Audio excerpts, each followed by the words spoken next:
Here at the Melanin Initiative, we simplify medical information into language you can understand.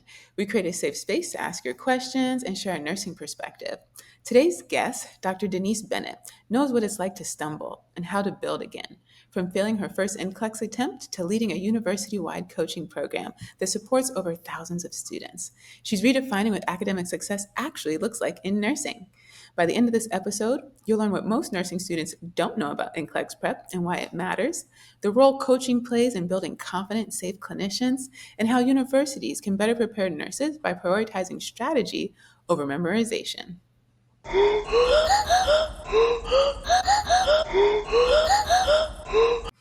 If you're new here, welcome to the Melanin Initiative. I'm Dr. Kimberly Madison, a doctorally prepared nurse practitioner and one of your co-hosts here at the Melanin Initiative, along with Alicia and Geraldine, who send their love in their absence. We're a health literacy podcast. When we say health literacy, we're talking about your ability to obtain information, to understand that information, and then to use it, to manage your health and advocate for others. We have two missions here. The first, to promote that health literacy, both amongst the public and our peers.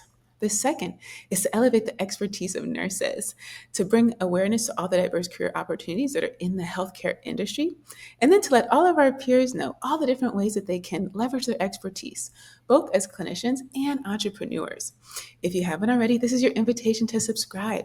Leave us a thumbs up or two. Thank you to those of you who have already given us 5-star rating on Apple and Spotify podcasts. Leave a comment or two and share this information with at least just one person before the show is over. Just share it with one person. Every time you engage with our platform like that, it shows the algorithm, YouTube, LinkedIn, Instagram, TikTok, that this information is important so that when people like you look for information like this, we'll show up higher in the search results. As a friendly reminder, this show is for educational purposes only. The opinions expressed here are our opinions alone. They're not a representation of any of our affiliations. If you think you might be having a medical emergency, you should seek medical attention and medical guidance from your healthcare provider. If you or someone you know might be having a physical emergency, you can call 911. If you or someone you know might be having a mental health emergency, you can call 988 or text 741 741.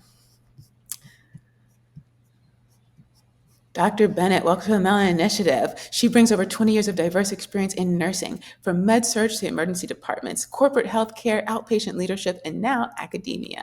She began her journey as an ADN in 2005 and progressed through her bachelor's, master's in nursing education, and her doctorate of nursing practice in healthcare systems leadership. Currently, she serves as assistant professor and director of the NCLEX Success Program at the University of Maryland School of Nursing, where she leads a 2-campus initiative at the Baltimore and Shady Grove campuses designed to boost NCLEX first-time pass rates across bachelor's and master's entry to practice programs. She's also pursuing a postmaster's certification as an adult gerontology primary care nurse practitioner and has long-term vision of entrepreneurship and clinical care for the aging population. Dr. Bennett, welcome to the Melanin Initiative. We're so glad to have you here. Thank you. I'm excited to be here with you all. Yeah, and to do your little plug, because you were just telling me you also participate in professional organizations. If you want to give them a plug and a shout out to our extended family. Yes. I want to give a shout out to the chapter Chesapeake Bay Black Nursing Association. We are a chapter under the National Black Nursing Association. So I wanted to say hi to my fellow chapter members. And again, thank you for this opportunity. Yeah, anyone who's been with us for a long time, they might think that there's only the New York chapter because we've had so many people come on from there. Dr. Camila Barnes, who I just met, Selena Giles, I met in person when I went home for the Black Health Connect conference. Dr. Selena Giles, soon to be Dr. Anthony Young. I think Tiffany English Young is over there. And there's going to be one more. I just can't think of who it is right now. But love the work you all are doing. I feel like I'm an honorary member because of how many people I've talked to. And so before we get into our conversation today about the NCLEX Success Program, we like to do what we call our Icebreaker, and it's 5 questions in 5 minutes. This is supposed to be fun, okay? Okay. Don't overthink it. You only have 1 minute per question, okay? Okay. So the first one is, what do you think makes for an exceptional leader?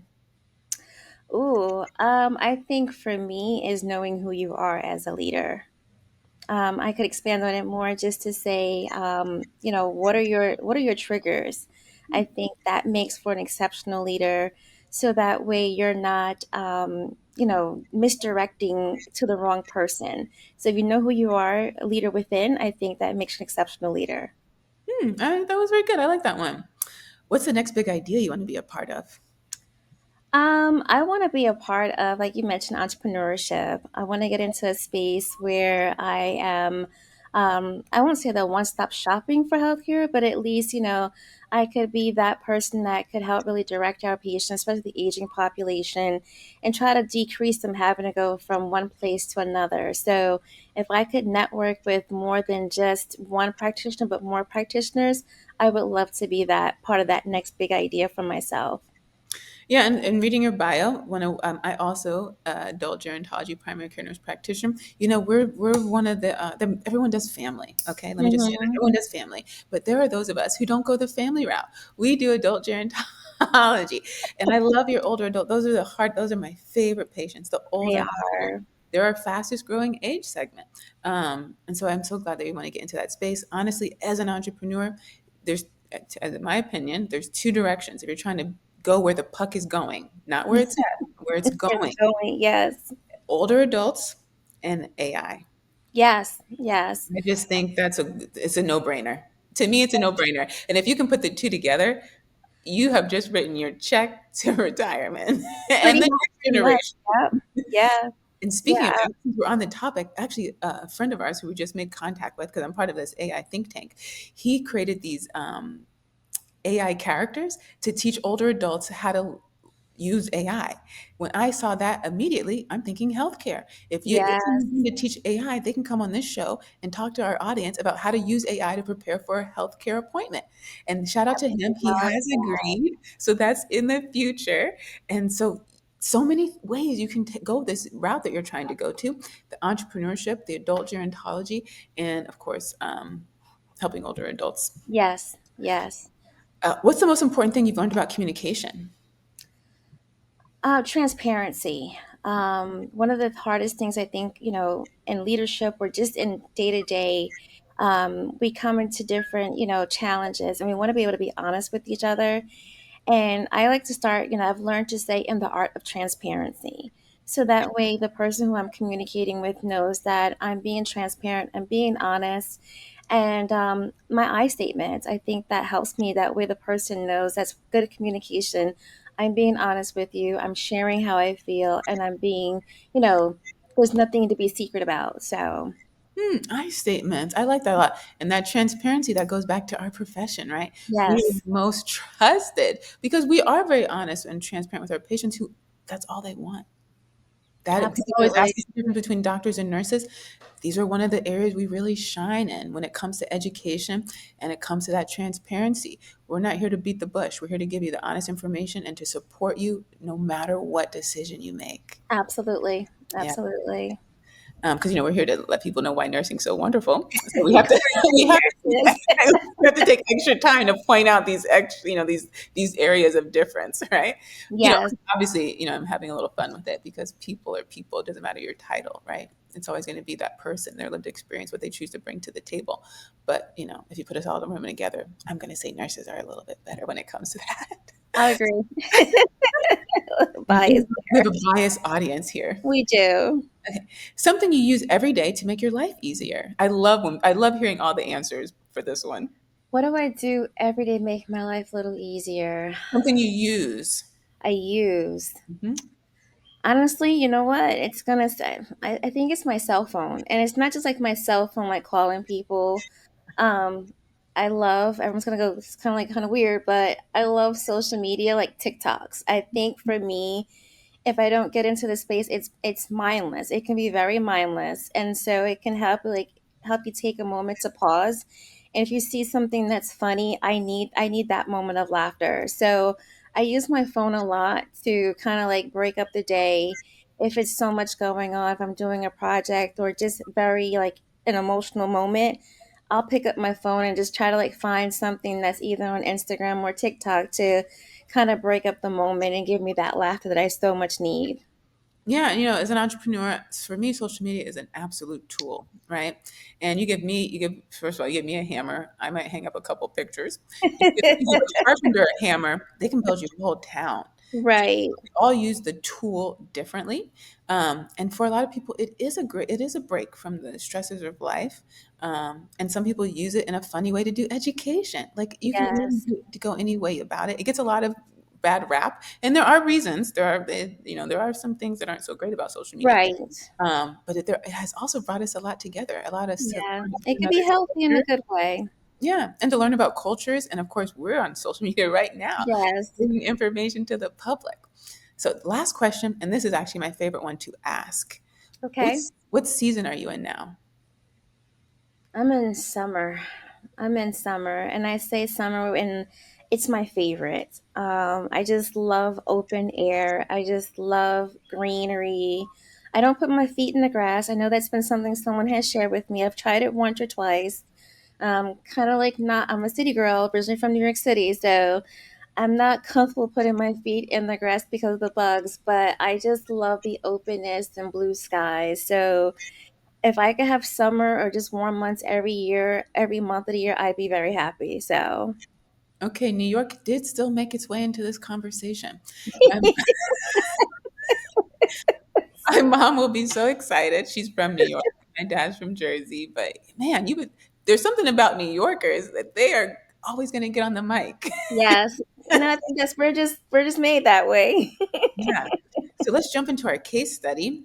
We've Okay, explained to our audience in the most recent months that we've introduced these. This is just a way to increase engagement. This is how we learn in healthcare. One of the ways that we help with all that information that we have to obtain for our students who are watching, those of you who are aspiring clinicians, get used to that. You're going to get case studies all the time because this is our real life.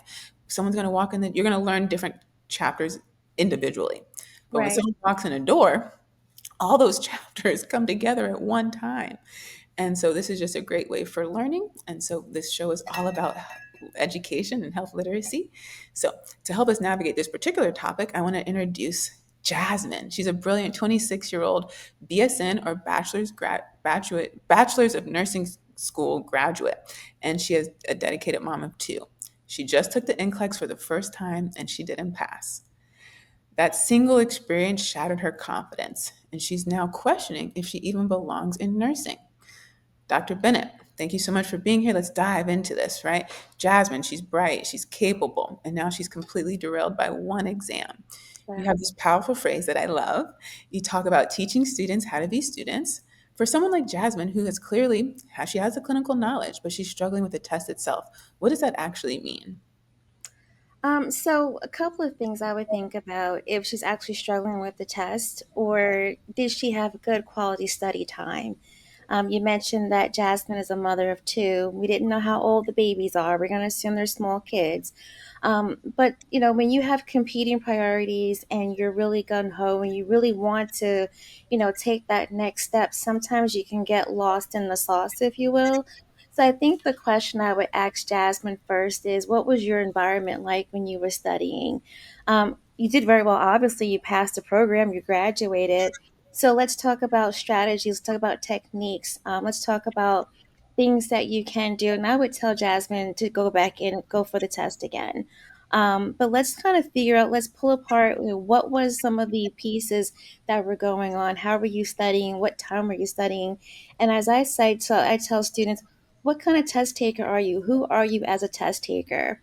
Um, One of the things that I didn't know when I was in nursing school, when I took my test, that, I was a morning test taker, but I didn't know that. And then, through research, through talking with other students, I found, these are best ways to tell students or graduates, who are you as a test taker? What is your best? Don't work against yourself. So I think we would start there with Jasmine, to figure out what was her strategies. Oh, strategy is so important. I didn't know that going into college myself. And I entered nursing as a second degree student. By then, I had figured out a strategy, but my GPA suffered before that because I went to college without, I'd been successful in grade school because of the repetition. But I didn't Mm-hmm. know repetition was a thing that I needed. And it took me 4 years to figure that out. So strategy is super important. And it's about learning a new way of looking at tests, right? And I know Right. this is deeply personal for you. Can you share a bit about your own NCLEX journey and how that setback became the foundation for the work you're doing today? Sure. So, like Jasmine, at the time, my children they were younger. look at me now, they probably wouldn't believe, but my kids are in their 20s. So, but back then they were much younger. And so trying to, like Jasmine, take this big state test, that really gives you a lot of anxiety. And then wanting to know that it's going to help me like move my family into the right position. So for me, it was just studying, right? And like you mentioned, Kimberly, it was like just memory, memory, memory, but not a lot of application. And so my first experience taking the NCLEX wasn't the experience that I wanted, and I had confidence, where it went out the window, but not knowing that I needed to, not knowing that I needed to, find the right mode for me, find the right space for me. So I had shared, when my kids were smaller, I would study 5 o'clock in the morning, and even though it was 5 o'clock in the morning, the house was quiet. So I was doing extra work to study so I could prepare for the test again. So, but I wish someone had told me that, or kind of share with me, a good strategy for myself when I was in that position, like Jasmine. Yeah, and I remember once I did get close to graduation, a guy who was our friend told us his strategy. It was a little too late for me, but every day he would just spend at least 2 hours in the library. And I thought, oh my God, you know how that adds up by the end of the week? Those 2 little hours. And by the end of the week, you have gotten a lot of information in. And over the course of time, I realized a strategy that really works for me, in particular, because I used to tutor a lot, and we did a lot of training because you're teaching adult learners, which is a lot different than teaching young people. And one thing that they told us that stuck with me that I repeat every time I get is that if you can review information within the first 24 hours of seeing it for the first time or the last time, it will increase your retention by 75%. I heard that and I ran with it. So thank you so much for being so vulnerable and sharing that. I think it's a perfect example of how you can turn a test into a testimony. Now let's think about Jasmine's reality. As you said, she's a mom of two, and a structured study plan can sound a little bit overwhelming. How do you make that concept work for someone with a chaotic life? And why is it about so much more than just cramming information? Sure. So I think, the reason why you don't want to cram information, because the test, we don't know what's on the test. Let's start there, right? We know that there's a blueprint for health promotion and maintenance, safety and infection control, reduction of risk potential. We don't know exactly what's going to be on the test, but we know that that is the blueprint of the test. So if you're cramming just to like know something, you're not really getting the bigger picture. And then what I've come to share with students and graduates is that it's really a strategy to how to approach the question. So, what is the question really asking you when you're there in front of the question? So, if you're working only just to study and remember something, you're going to miss exactly what the question is asking you. Is it going over something that I like to use concept words like perfusion? So, is the question really focusing on perfusion or gas exchange? And you have to identify in the question, is my patient acute or not acute? Most times they're acutely ill, and the answer is going to be where you want to make them safe. So you want to take them where they're acute and make them where they're stable now. So I would say that with Jasmine, that would be the next way how we approach it, right? So once we identify, the moving pieces, now let's structure a good study plan. So maybe perhaps you study every other day where you practice questions, but when you're practicing questions, there's a moment to remediate. That's really, really important. That structure of remediation is important, right? So you can do questions all you want, but are you understanding why you got the question right? And even why you got the question wrong. I think sometimes we always focus on the wrong questions, but look at the questions you got and the question you got correct as well, because that can also help boost your confidence. Because it could have been a question like, I didn't know what the question was asking me, and you got it right. That's a confidence booster. But you can go back and see, okay, this question was about gas exchange, and the person was unstable, and my answer choice led me to choosing this answer that where they were stable. Hi, I'm Alicia from the Melanin Initiative Podcast. Our mission is twofold. One, to simplify complex health information so you feel empowered to ask questions, educated on how to manage your health, and confident to navigate the healthcare system. And two, to elevate the expertise of nurses spotlight the diverse career opportunities within the healthcare industry, and inform our peers how to leverage their expertise as clinicians and entrepreneurs. In less than 2 years, we've grown to over 50,000 views and 1,000 downloads, with an international audience spanning the US, Canada, the UK, Australia, and more. Our engaged listeners are professionals, entrepreneurs aged 25 to 44 who value authentic, impactful content. Want to connect with this dynamic audience? Advertise with us. Send in your 1 minute video ad and let's amplify your brand. Email tmi.melanin@gmail.com for rates and details. Let's work together. Yeah, very good.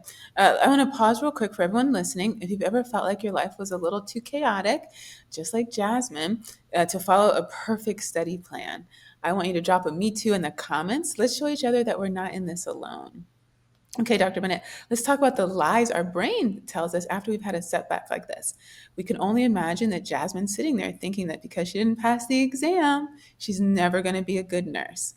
Let's Right. dismantle that myth right now. What is that fun? Why is that fundamentally untrue? Because it's not who you are, right? That's not who you are. You know that, you know that, you feel like, oh my gosh, am I like not smart? Like you start to question yourself. And I did that. I question myself. Am I good enough? Yes, you're good enough. You're here for a reason. We don't know, we don't all have like that crystal ball as to say, well, we don't, what's going on, but you are good enough. And so your brain will kind of get in that way of like, question yourself, question who you are. And I would say, don't do that. It's easier said than done, but take a moment, take a break. Take a moment to take away from, the moment and say, okay, I wasn't successful. I say, acknowledge the feelings. How do you feel? I'm angry, I'm upset, right? State what those feelings are. And in that way, you can move past what your mind is trying to tell you because you want to be able to have a counteraction. Your counteraction is, I know I'm good enough, but let me acknowledge how I feel right now. And again, I wish someone would have told me that. I've learned that over time to express how I feel in the moment. What is that feeling? When I identify the feeling, then I have a moment of clarity. I've processed now and I can move forward. And that's what I would work with Jasmine on doing. I couldn't agree more. It allows you to have control. A lot of us who are in this industry, we're type A, right? We like to have control over our feelings instead of our feelings having control over us, because then we feel helpless. And then when we feel helpless, we don't take action. And we want her to take action by taking the test again. So, an exam score is just a data point. It's not a destiny, as you've mentioned. The other lie she might be telling herself is that she just needs to study harder. But your whole model is based on the idea that test prep is much more than context review. What is the critical piece that students like Jasmine are missing?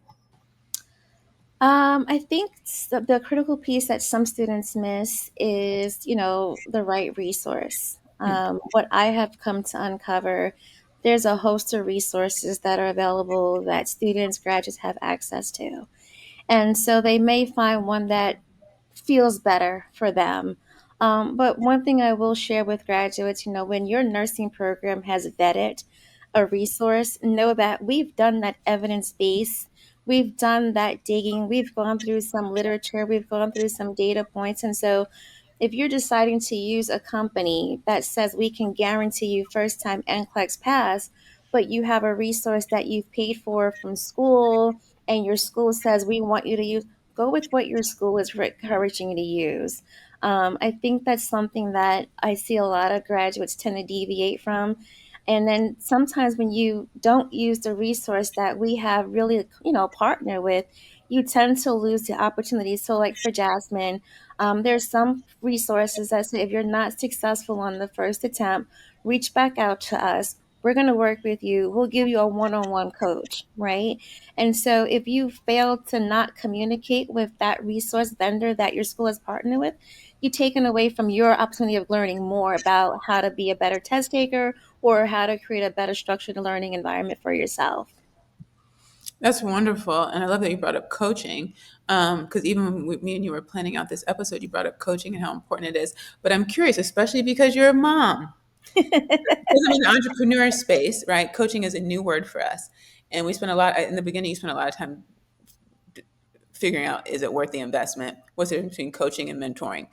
And we're Right. struggling to figure that out. We spend so much time kind of wasting, not taking action on getting a mentor and getting a coach because as kids, this comes back to the parents.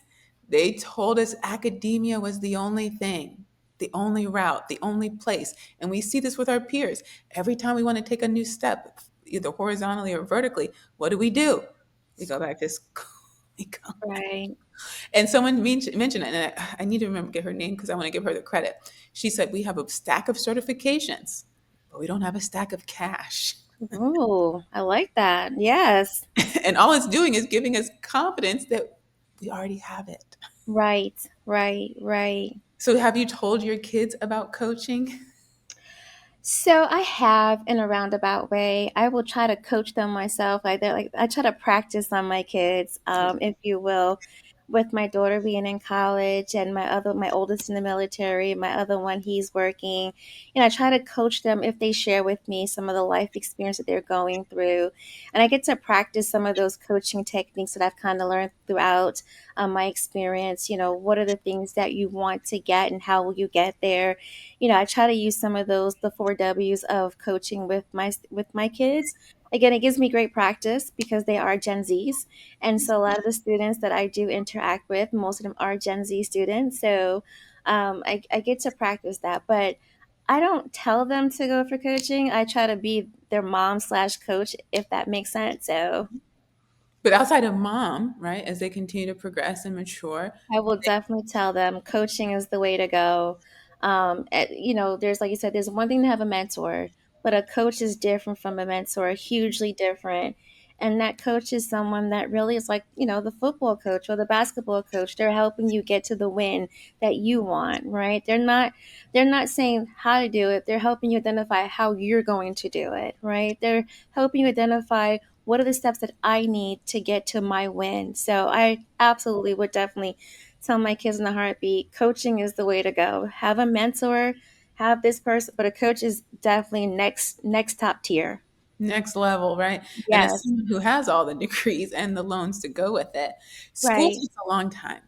A coach you can work with in 3 days, 5 days, 6 weeks, 8 weeks, and get something done in less time, less money, and with more outcome and Absolutely. confidence, right? They're literally giving you their blueprint, right? At school, you have to go figure it out. You have to go research it, look it up, validate it, turn it in, get it graded, take an exam about it. But it's like, no, we'll just Exactly. let's get it done right now. And I think for those kids who are coming out of high school who aren't sure they want to go to school, they're telling you up front, hey, you might not want to make this investment right now. Have them go out there and get some real life experience and work with a coach Coach, exactly. Exactly. right away. Totally agree. It's education. It is still education, right? That person It's usually has a degree and life right. experience. They're in the field. And it's helping them find what it is that they want to do. Right. It's like you said, instead of them sitting going to college and wasting their parents' money on, these 3 credit, 4 credit courses, you're like, I'm paying for school. What are you doing? So It's an investment they could probably participate in. It's a couple of right. $1,000 as opposed to 10, 20,000. Exactly. And you could do it from the comfort of your home. You could do it online. You don't have to go into a public space. So absolutely. Yeah. And then you can feel more confident about the investment you're making if they choose to go to school. Right. So we've discussed that it's not just about content. Let's talk about those other pillars. Confidence, you've mentioned Hmm. resilience, and you've definitely mentioned strategy. These can feel like abstract concepts. I know they were for me in the beginning. How do you actually teach something like confidence to a student whose self-belief has been completely shattered?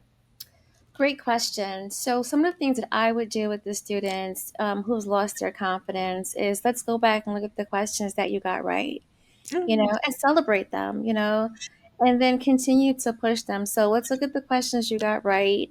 Other people got it right. Well, look at you, right? Let's celebrate you. I think celebrating is really a great way to help someone get that confidence back. And then helping them say, okay, let's do these next 10 questions and slowly like tier them into the category where they're moving from the easy but more moderate to level of difficulty, right? We want to get them into a space where they're in the moderate to level of difficulty questions, those higher level order questions. And the more they get right, we're actually we're reestablishing your confidence. We're looking at the questions together. And I'll tell the students or graduates, there's some things I'm going to get wrong. I may have DNP behind my name, might have been a nurse for XYZ years, but I don't know it all. So if I get it wrong, it's okay, right? And I don't mind getting it wrong. I want them to see me get it wrong, so that way they go, okay, Dr. Bennett got it wrong, so it's okay. And we get it right, we get it wrong together, and let's look at this together. I think that helps me. I think has helped them to gain their confidence. So. I love that. And you pointed out another difference between the coach and the mentor. And it's all going to come down to the person, right? So Mm-hmm. I mentor and coach, so sometimes those lines can blur. Um, but the key difference that you said is we hold your hand. In academia, a lot of times you're on your own, right? That's kind of what you're doing. You're there to prove that you can do this on your own. And that's part of getting the grade and part of graduating. But the coach, they're really nice. They're there. They're going to hold your hand all the way through the end and Mm-hmm. point out those little wins that you can't see because you're so focused on the end goal. Exactly. Yeah, and they understand. They relate to what you're trying to do. And so, for everyone listening, I want you to think about that. What was one myth you had to unlearn to get where you are today? Let us know in the comments. Your story could be the key for someone else. Okay, let's get practical and give our listeners some tangible hope. Okay. Jasmine walks through your door and signs up for the NCLEX Success Program. What's the very first strategy you're going to implement with her? Walk us through what that customized study schedule will actually look like, juggling two children. Sure. So I will start with Jasmine. One thing I want to know is work. What do your work schedule? What does your work schedule look like? Because I don't want to help her create a master plan if we don't pay attention to how she's going to continue to feed her family, right? I have to acknowledge these things are important to her. Okay, so we look at your work schedule. Is there anything else that, that is in front of you that you have to take care of that is mandatory of you? Once we look at those things, we address them. Okay, now let's look at your availability. When are you free to study uninterrupted time, right? Because we've mapped out childcare, mapped out your work schedule. When are you free, uninterrupted time, and when are you at your best? If you're a person that can study in the afternoon, so let's look at afternoon study time. We'll look at that and we'll start building out. Okay, let's start with n number of questions. So I always tell students, start with 50 questions, because another thing that we don't talk about is, but when you're taking the NCLEX, the minimum number of questions you must answer is 85. And so if some schools will do 100 questions, you get tired while you're at question number 50. So I think for me, talking to Jasmine, say, well, how do you feel when you're at question number 50? How's your strength? How's your stamina? So we'll start there. Let's start with 50 questions, and then let's continue the structure every other day. If you have someone that can watch your children, your work schedule is taken care of, every other day, we're going to do a nice, robust study plan, and we're going to continue to build upon the questions. So we'll start with 50. How did I feel? Did I lose my stamina? Nope, I was in it. I felt good. Okay, let's add additional 15 questions on. Let's continue to raise those questions that you're doing. But in between, we're remediating. So every other day, we're doing questions, but in the middle, we're going to remediate the questions that we got right and wrong. Okay, we're going to look at the questions. Let's start with the ones we got incorrect. Why did we get them incorrect? What does the rationale tell me? And then I'm going to continue to, okay, make more questions. I'll build up my test, my own test bank questions from that category. I'll identify the category of questions. So if I'm getting safety or reduction of risk potential questions wrong, I'm going to build up my test plan from there. And that's what I'm going to focus on the next day. So it's every other day doing questions, but in the middle of every day doing questions, we're going to remediate, have that structured plan process. But we're going to pay attention to our cues, right? We say that the NCLEX has clinical judgment, the cues, analyze cues, assessment cues. What are your cues? How do you feel when you're at a number question? Do you feel like I need to get up and get a drink of water? Do it, right? Get up, get that drink of water, because we know that you can pause your test on the NCLEX, right? Um, we know that I think it's after the first 2 hours, you're able to take the pause and go to the bathroom, stretch your legs. So let's kind of like mimic that. Let's mimic what that testing environment is going to feel like. So that way I can get through the first hour, 2 hours, and I'm not like, oh gosh, I need water, I need juice, right? Let's get through that. But while you're studying, do it. Recognize your cues. That's where I would start with Jasmine, with getting her back and going to do this, to do her test again. That was wonderful. I want to point out two things that you did really beautifully. First of all, you talk about study time a day. I know, I think I used to struggle trying to study during like the afternoon. Mm-hmm. My mind is going all the time. I couldn't focus. And I had to learn the better times a day. So then I just readjusted my schedule. Maybe this part of the day is for doing other things, working out, Right. cleaning up, going to class, what volunteering, working, whatever it might be, right? And recognizing that. I think that was super. I think that was super key that you mentioned that. And one of those series we have is called Becoming a Physician. We also have Becoming Doctor of Nursing Practice with Demetrius Oh, Kirk, who at the time that we're recording, he has graduation. He can touch the stage. Okay.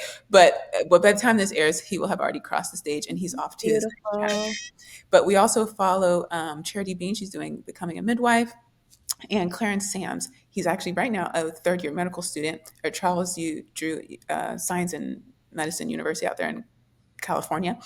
And when he first came on, he would talk to us about his study strategy. He used to go to class all day, work out, take a nap at 8 p.m., and then wake up at midnight to study. Okay. Now things have changed. He doesn't have that schedule anymore. But it was about just tapping into. It's like kind of like that. What's the eating people do? Like intuitive eating. Something like that. I think Not so. oh, gosh, you know what I'm talking about, right? It's like it is an eye. It's like where they only eat certain times of the day. They're listening to their body. Intuitive, something like that. Being intuitive, just listening to your body, what works best for you. The other thing I want to point out, because people are always asking, what's the difference between a nurse and a doctor? Now, these are generalized. This is a generalized comment, but still, I feel pretty strongly when I say 98% of doctors do not work during school. You will see Mm-hmm. some of them working. You will see some of them having children. You will see some, but it's rare. Whereas in nursing, 98% of us do work. And that was Mm-hmm. the first thing you brought up when you talked to Jasmine. What is your work schedule like? This is the same thing in nursing, that holistic view that we do with our patient. You did the same thing with Jasmine. I might be talking about this test, I might be talking to you about this diagnosis, but I have to address the other aspects of your life before we can even get Absolutely. to this center point. It's very important. It's very important. Because if I don't address it, then I'm working against her, right? You're I'm not never going to helping get to her. that. You're never going to Exactly. get to the goal. And you were it was welcoming. You didn't even say, hey, you can't have children here. It No. never even crossed your mind. You're like, let's figure out how to make this work for you. Yes. Yeah. Yep. And that's what's important. So, like you said, most of us are nurses or going to school, we're raising a family Mhm. concurrently. So it's how to create, we always say a study plan, but a study plan that incorporates your family. Study plan incorporates, if you're the, first time generation and you're taking care of your family, you're the one that is primary speaking English in your home, and but you have to, take your parents to the doctor's office because you're the one that speaks English. We have to pay attention to these cues as faculty, as coaches for our students, and even when they become graduates. So I think that's really important for me. Yeah. And so you told me that it's been a while since I took that exam. The NCLEX has changed recently. It's more case based, using Yes. chart reviews and focusing on clinical judgment. How does this new format actually help students like Jasmine, who has a practical sense but may struggle with traditional recall questions? So, with the clinical judgment case study questions, the students or the test taker is exposed to like a chart, almost kind of chart like case study. So, some of them can be long. I will state that first. Some of them can be long, but the questions will give them context. So, that's how like we're working with the case study. You mentioned case studies are really really helpful. It'll give them context about a patient who's coming in, whether outpatient in the ER, and it gives them information. The students or test takers, excuse me, will be able to see a chart review. They get to see the labs, right? So at one point when we're taking the NCLEX, we had to memorize our labs. Now you have the chart and it tells you, okay, your normal sodium level is this, but now you also have, is it abnormal, abnormal? So what you're doing, you're taking the information. And so the first question that will always start with the clinical judgment is, what is the assessment cues? What are the 7 assessment findings the nurse should follow up on? That's usually how it's worded. Because that's where it starts with clinical judgment. It's taking the assessment and then we're going to build on it. The next question, same case study, they might have added a little bit more information to it, or maybe not, because now you want to analyze, right? You're going to analyze the information. So you've pulled out the 7 assessment cues that are really important the nurse needs to follow up on. And so now the question style that the student test taker is going to see is called a matrix table. That's generally the second part where they're analyzing. And so they have to rate, I will see a high SpO2 with COPD exacerbation. I'll see a PCO2 with, COPD. So you're taking the assessment cues and you're just kind of categorizing it to say, are these symptoms of COPD or are these symptoms of heart failure? Right. So that's what they're going to see. The next piece is now to hypothesize what is happening. I think they're having COPD exacerbation. So now we're going to prioritize our nursing action. And then from there, we're going to generate the action that's appropriate. And then we're going to implement and then take action and evaluate.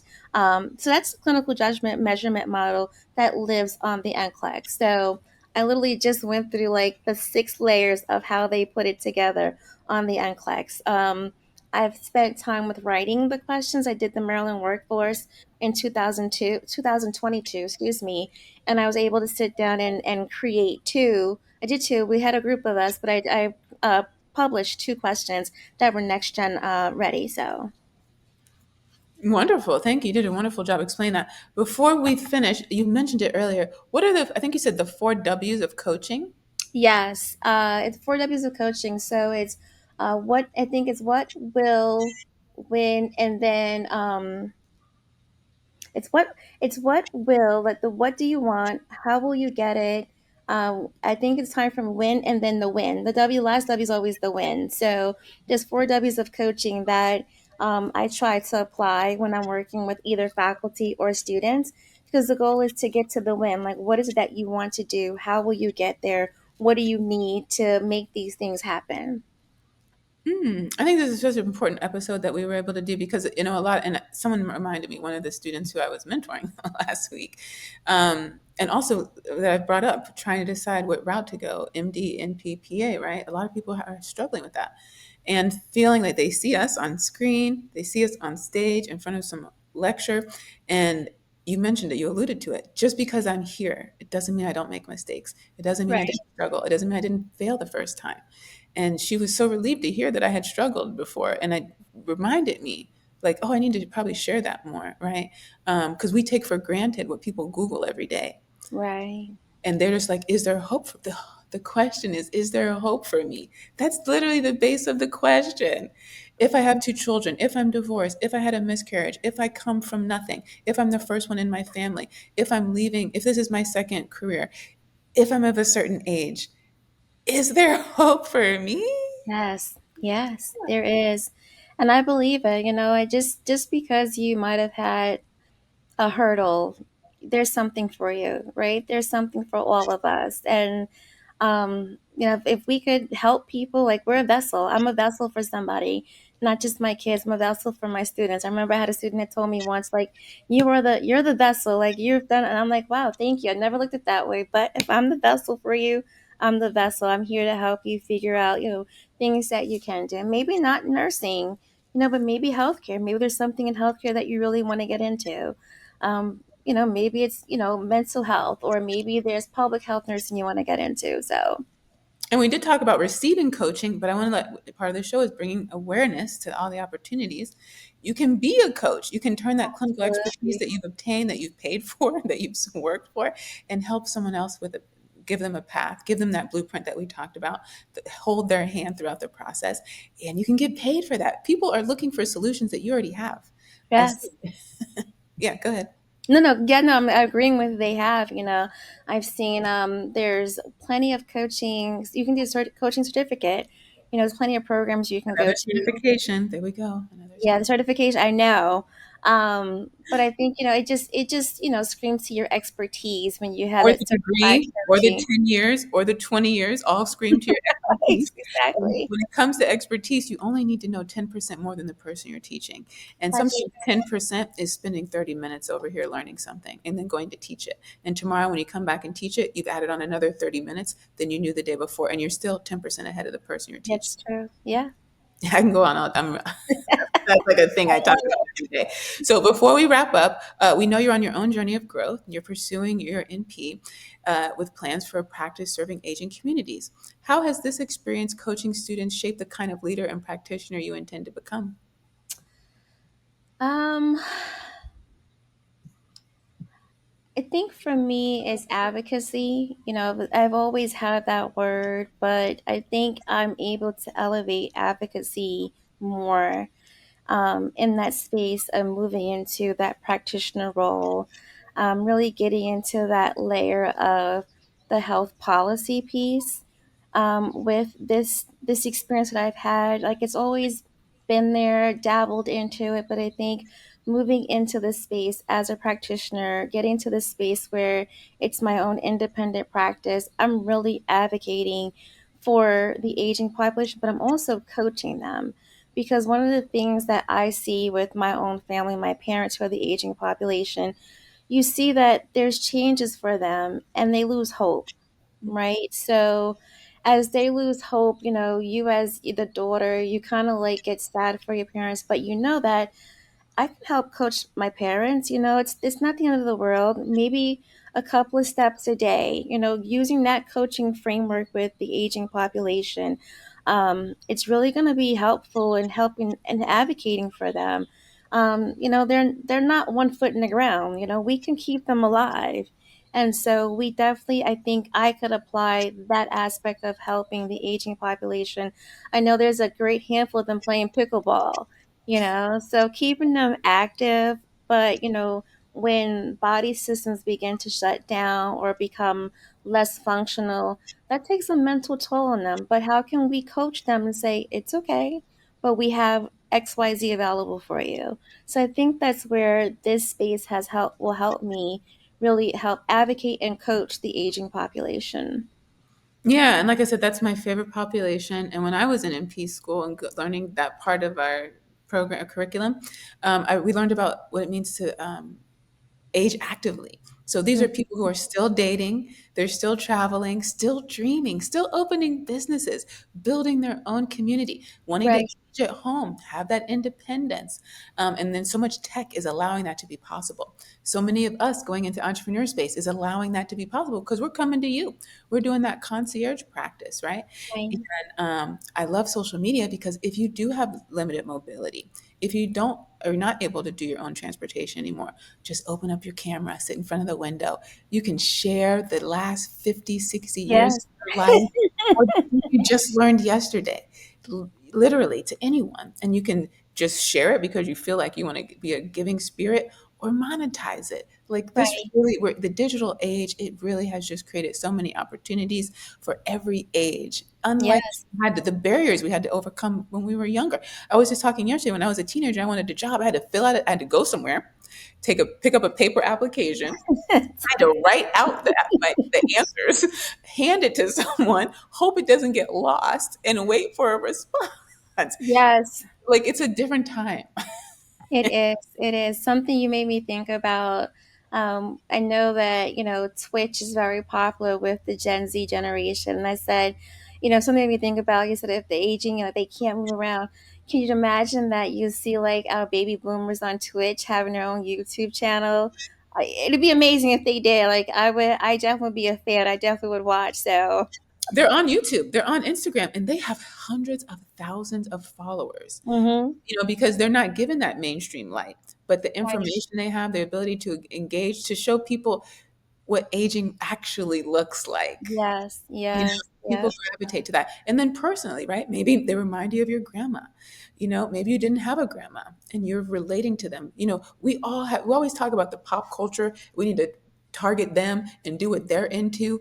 There's a whole generation of people out here who are still alive, who still have Yes. money, who can still support your cause and your initiative, and who still Yep. have something to give.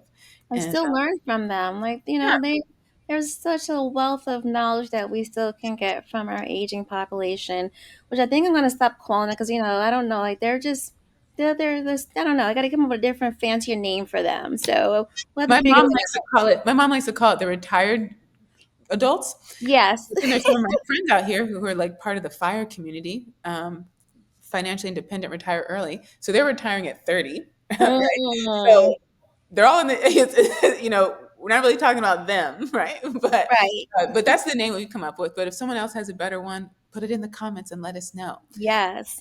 Before we sign off, 3 takeaways for the audience when it comes to someone like Jasmine who's looking for hope. So three takeaways. Someone like Jasmine. Like I said, one, I would say recognize the feelings. How do you feel? So you can process. Find, you know, find your network. Find that coach. If you can't find someone, you know, a space like this, you definitely can find someone who's out there who could help guide you and help you get to your win. Um, and know that it's going to be okay, and you will be that nurse. You know, so don't feel defeated. It's a moment in time, but it doesn't last. Wonderful. And how can our audience connect with you? So I'm on LinkedIn. I have a LinkedIn profile page. You can find me on LinkedIn.